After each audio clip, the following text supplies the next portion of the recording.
Olha, e é tão interessante a gente ver a história do Sidney Oliveira, porque, como estamos falando aqui, não se trata apenas de um empresário, mas ele é um personagem muito conhecido, no Brasil como um todo, justamente por ser uma pessoa que batalhou muito para chegar onde ele chegou. E ele fazia questão de ele próprio fazer a divulgação da empresa dele e da Ultrafarma, da rede dele, né? Ele que foi preso nessa manhã, ele tem 71 anos. Sidney de Oliveira, e ele mora atualmente numa chácara em Santa Isabel, na Grande São Paulo. Foi justamente aonde ele foi preso temporariamente. Oliveira nasceu no município de Nova Olímpia, que fica no interior do Paraná, uma cidade que tem pouco mais de 5.000 habitantes, e cresceu com mais de 10 irmãos. Numa entrevista que ele deu há um tempo atrás, falando um pouquinho sobre a sua história, ele contou que a família vivia numa situação financeira muito difícil. Ele começou a trabalhar em uma farmácia ainda quando menino. Ele tinha 9 anos de idade quando ele começou a trabalhar ainda na sua cidade, numa farmácia. E de lá para cá foi aumentando o seu conhecimento nessa área. Ele foi alfabetizado por meio do programa Movimento Brasileiro de Alfabetização para Jovens e Adultos. Isso bem mais tarde, inclusive, da idade de alfabetização. É um programa, inclusive, que foi criado por Paulo Freire. Ele acabou não frequentando uma universidade. E essa Ultrafarma que ele criou, que é uma pioneira na venda de genéricos, de remédios genéricos também, ele entrou justamente nessa área quando isso começou a explodir no Brasil, né, a venda dos genéricos e o quanto isso ajudou também no tratamento de muitos brasileiros que conseguiam comprar remédios justamente pelos remédios genéricos serem muito mais baratos. E acabou fundando a rede Ultrafarma no ano de 2000. A rede se destacou ao longo dos anos pela venda eletrônica. Começou a vender remédio muito forte pelas redes, né, pela internet e também fazendo muita publicidade, né, publicidades diferentes, ele mesmo atuando, chamando vários apresentadores e famosos para divulgar, inclusive, seus medicamentos.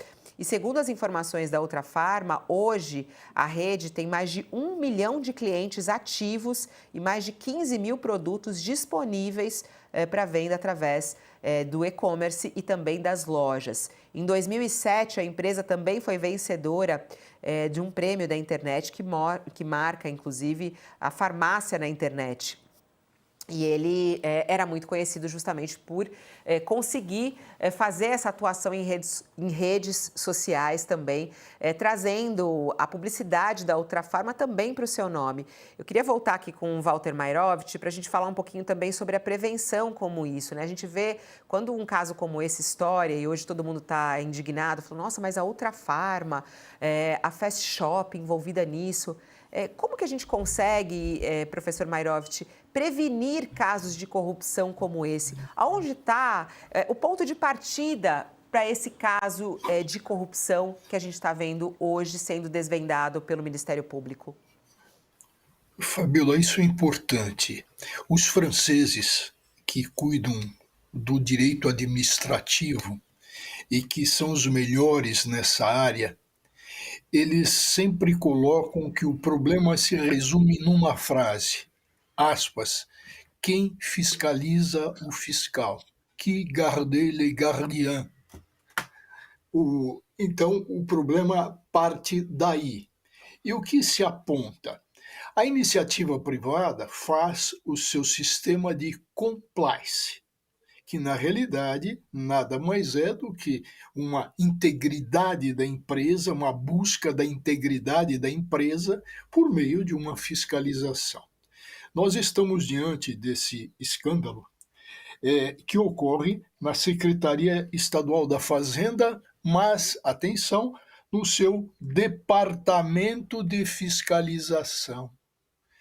E aí é que, segundo está sendo investigado, é que ocorre a corrupção e a propina.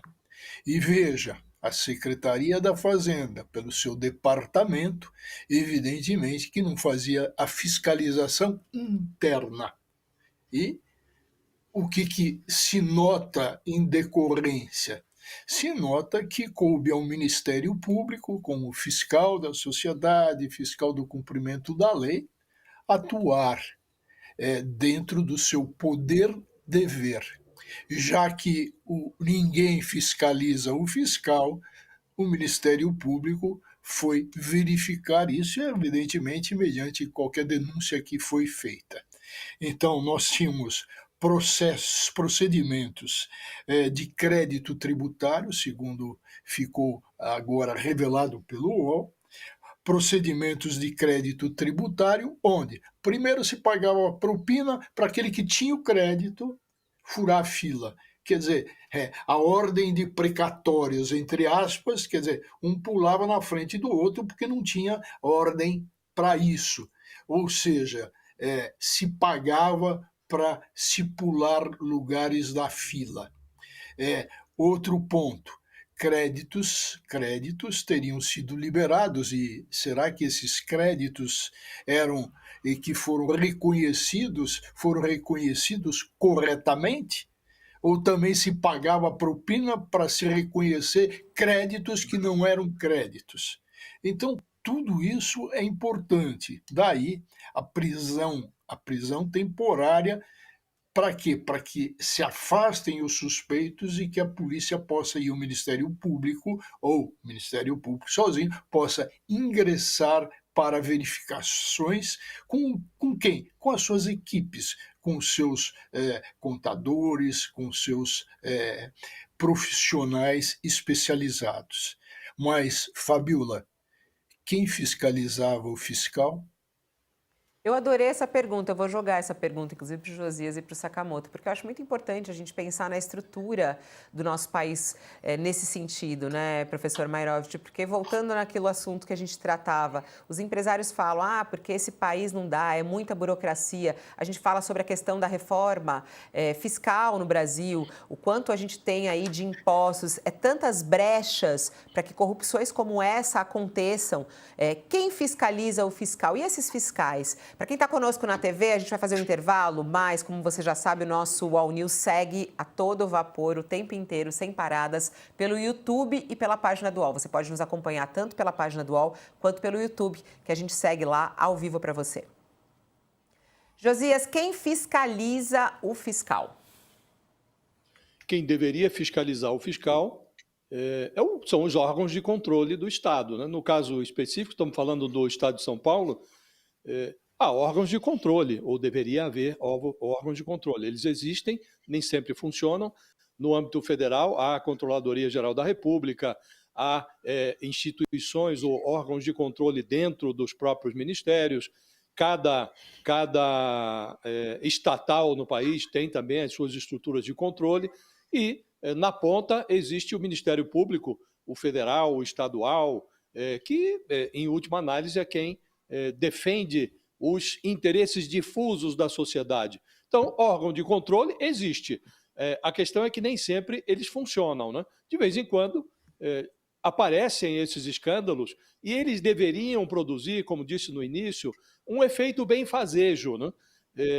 A explosão do escândalo significa que algo que funcionava à margem da lei foi desmascarado. O problema é que os escândalos vão se sucedendo e nem sempre os órgãos de controle detectam a tempo, normalmente chegam com algum atraso, a polícia chega, no caso das emendas, por exemplo, houve um trabalho feito por auditores em Brasília, mostrou que no assalto feito por meio de emendas parlamentares, a polícia chega sempre com 2 ou 3 anos de atraso.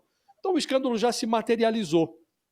Aí a apuração vai começar, depois o parlamentar pilhado exerce a sua influência, nem sempre o caso chega ao final, alguns morrem, as investigações são abatidas em pleno voo. Aconteceu no caso dos kits de robótica, por exemplo, a investigação estava indo a todo vapor, voava em velocidade cruzeiro, de repente chega no Supremo, envolvia lá o nome do Arthur Lira, poderosa figura do Congresso, e simplesmente enterraram a investigação. Assim também nos estados, nos municípios, e recentemente foi aprovada no Congresso uma legislação que mudou a lei da improbidade, a improbidade administrativa. Então, hoje, além de demonstrar o mal feito, de provar o crime, você precisa provar que o agente público teve a intenção de delinquir, que ele estava movido pelo desejo de cometer a delinquência. Vai saber, aí precisaria, além do policial, além do investigador, precisa contratar um psicólogo, né, para entrar na cabeça do servidor público para saber se ele queria ou não cometer a delinquência. Né? Voltamos. Agora, aqui, Fabiola, se a investigação for bem conduzida, é muito difícil você deixar de mapear um esquema que envolve o pagamento de mais de R$ 1 bilhão em propinas. Né? Já tem a empresa detectada, a empresa em nome da mãe do fiscal que centralizava o esquema, há já os indícios recolhidos contra os empresários que se beneficiavam do esquema. Então, aparentemente, é um esquema que está muito bem mapeado. Mostra que, com atraso, a despeito do atraso, os órgãos de controle funcionaram. Não é? Nós vamos saber os detalhes nos próximos dias. Como se chegou a esse esquema, quem delatou, quem denunciou, se foi uma denúncia anônima, se os órgãos de controle do Estado de São Paulo funcionaram adequadamente. Então, logo vamos saber. Agora, nesse caso, aparentemente está muito bem mapeado. Né? O contorno do escândalo parece um trabalho que resultou de um esforço do Ministério Público, da polícia, e provavelmente chegaremos a algum resultado.